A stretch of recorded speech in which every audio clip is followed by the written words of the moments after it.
Hi, welcome to my sewing room. If this is your first time here, my name is Drew, and on this channel, I sew mostly vintage style clothing using authentic vintage sewing patterns, but I do use modern vintage reproduction sewing patterns as well.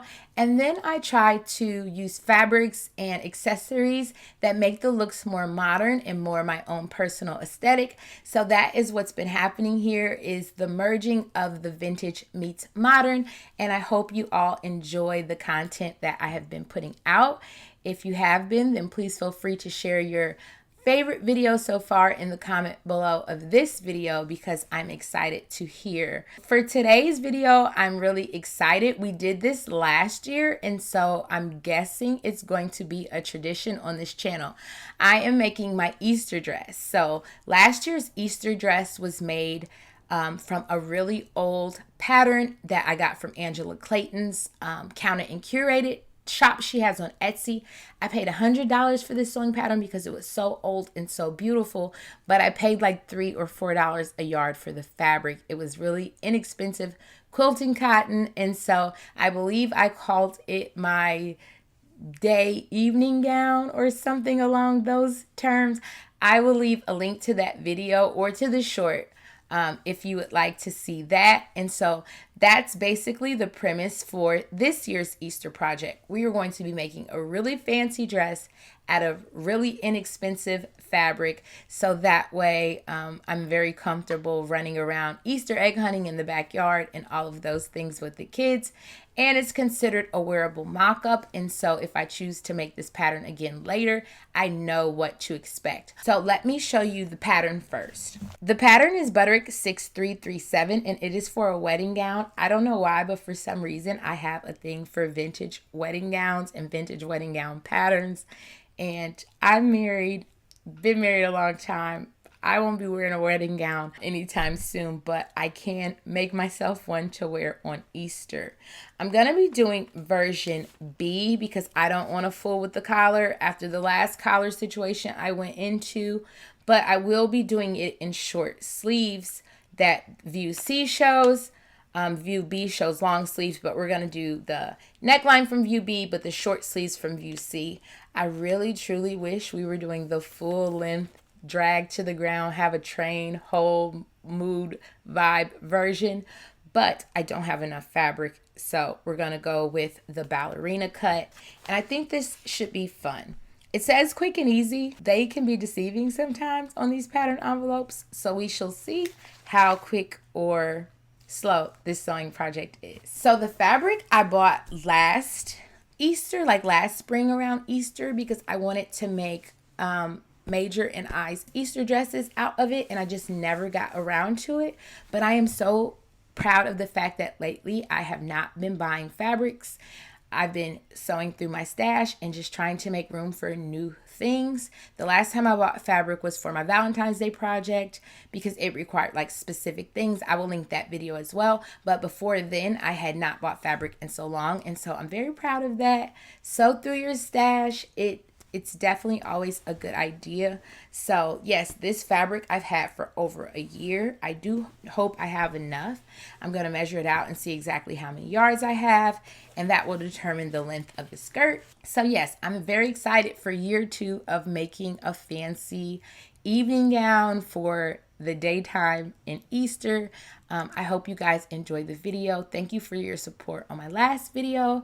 I want to say thank you to Aja, who is my latest Ko-fi contributor. I told you guys before I'm saving up for a big project, so I'm very grateful to everyone who contributes to that.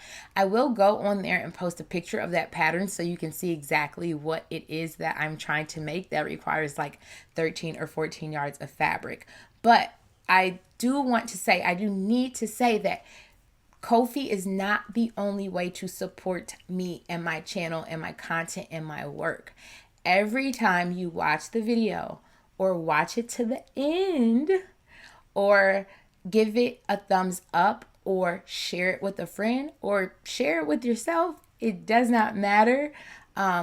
It helps. It contributes to the engagement, which contributes to helping my channel grow.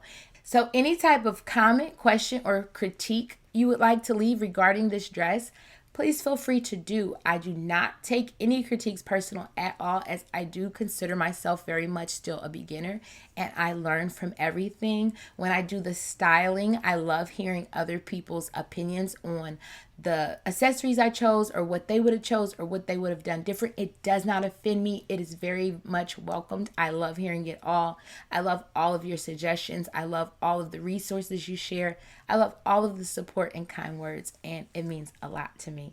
So with all of that said, we're going to get into the sewing. We're going to start with the skirt today. It says quick and easy. Let's see.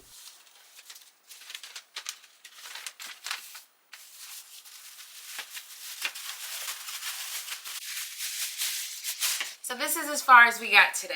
I got a pile that is the skirt, and I have a pile that is the bodice. And I did iron the fabric to make that go a little bit smoother.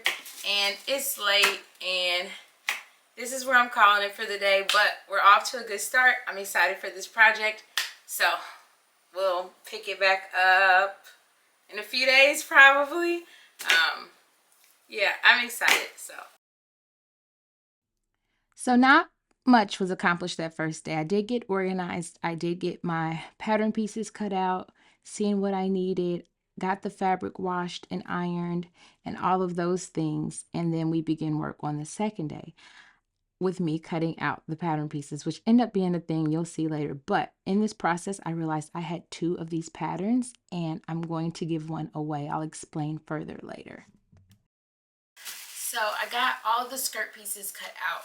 The first thing that needs to happen is the back pieces have like an extension piece that needs to be attached, and then it gets attached at center back. I don't know if I should do the center back seam first and then attach those extension pieces. I think actually that's what I might do. And that ended up being a very bad idea. You will see why later, but that was not the best decision that I've made. I ended up having to unpick that seam. I probably didn't have to, but I was so confused about that bottom extension piece that I ended up unpicking it, thinking that would help, but it did not. Here I am fooling with that extension piece, and I could just not figure it out. I spent so much time, like this video is sped up and I still clipped out a lot of footage. I couldn't figure it out for the life of me. It was the most difficult thing ever. None of the notches matched up, none of the dots. It was definitely a nightmare that added an extra hour or 2 until this process, and then I just walked away. Good morning. So it is a little after 5 a.m. I'm just getting up. It's Saturday morning, so the only way I am going to get anything done today is if I do it now before everyone gets up. So I probably got about 2 hours, I think. I left off last night trying to attach this piece. I'll show you. The back of the skirt figured out. And I don't know if I was just tired or what was happening, but for some reason I could not figure it out. There's 2 notches there, and then there's 2 notches on this piece, and I couldn't figure out where it just didn't, and there's only one set of 2 notches on here. So I, for the life of me, could not figure out how this was supposed to go. I have no idea how this works. So I've decided to work on the front, and maybe knowing what the front looks like, I'll be able to figure that back out a little bit more. I have no idea. Okay, so I'm back, and what I figured out is I had the wrong piece. I should have been using this piece and not that big piece, and that's probably why I was running so short on fabric. So I'm going to cut this piece and work on the back of the skirt first. I knew I was just too tired last night, which I'm still tired now. So this is the piece, and this is going to match up way, way easier, and it has the 2 sets of dots that I'm supposed to have. So cut that out. So even switching pieces and making sure I had the right piece. So you guys, I want to apologize. This is where it gets weird. I spent a lot of time on this dress and on the video, and the update with Final Cut Pro did a number on my computer. It was a 30-minute video. Only 10 minutes of it was good, and I had to do a lot of repairing to that to get it to work. As I am recording this voice over, I still don't know if it's gonna work, and so I'm hoping it is. I don't know, I'm a little discouraged and upset. I worked a lot of hours, not just on the dress and the editing, but trying to fix this. But I'm trying to stay positive. I don't want to get discouraged and not want to sew or create. Just a little upset about not being able to show you all how hard I worked on this video, and the fact that I finally did the hem with bias binding, and that I put in a really pretty purple zipper and all of the things. But I hope you still enjoy the footage. There's more before I realized what had happened, so stick around to the end of the video and make sure you leave a comment, because I will talk more about the pattern giveaway, because I had 2 of those. And so sorry this is like this. I'll make up for it on the next one, but at least you'll get to see me wearing the final garment. So I finished the dress in time for Easter with a couple days to spare. We're going to be taking the kids up to Ohio to visit my family and all of their cousins, and so it's going to be a ton of fun to wear this dress and get it full of grass stains like last year's dress. I'm very excited for that. If you have any tips for getting out grass stains, please let me know. Anyway, before we get into the final photos, I want to take a second to thank this month's Ko-fi contributors.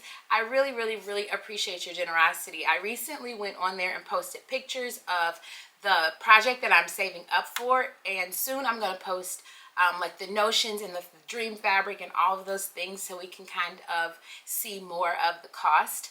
But remember, if you cannot contribute to Ko-fi, then give this video a comment or a thumbs up. That is support as well, and it is just as appreciated.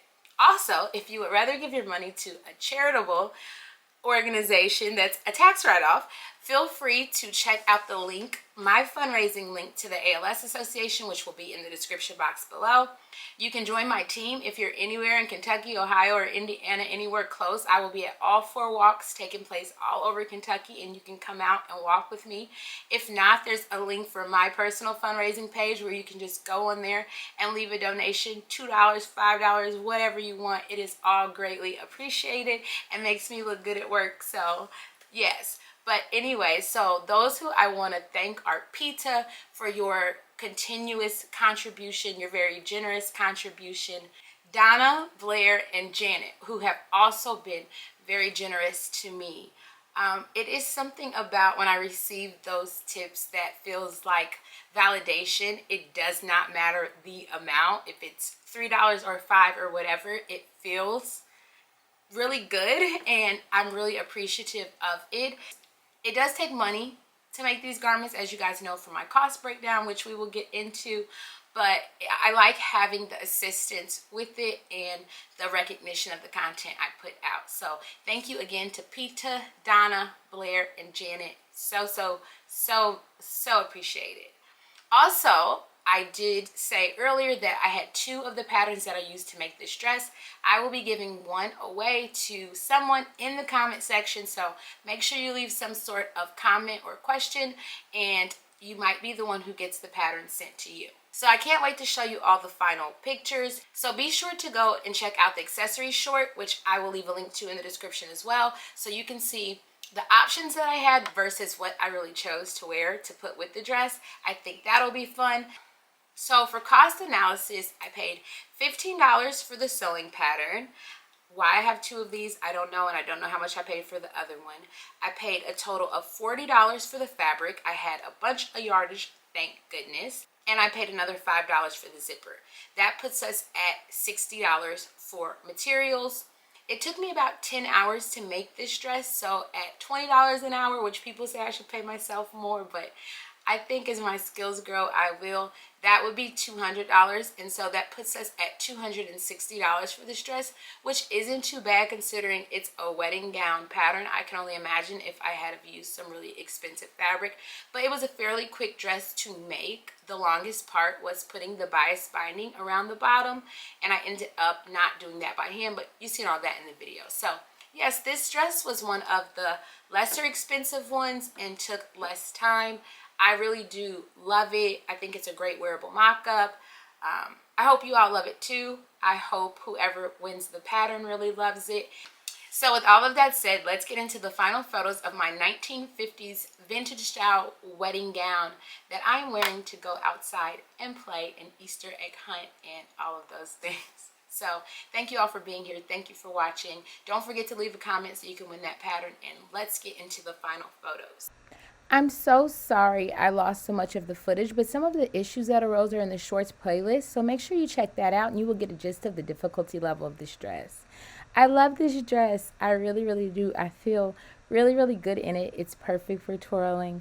I love a good twirl. The shoes, I think, go really well, so I'm very happy with it. I love this dress, and I love all of you for being here, and I will see you in my next video that is soon and sure to come, that hopefully has all of the footage. I almost fell right there. That's what that laugh was. See you all very soon.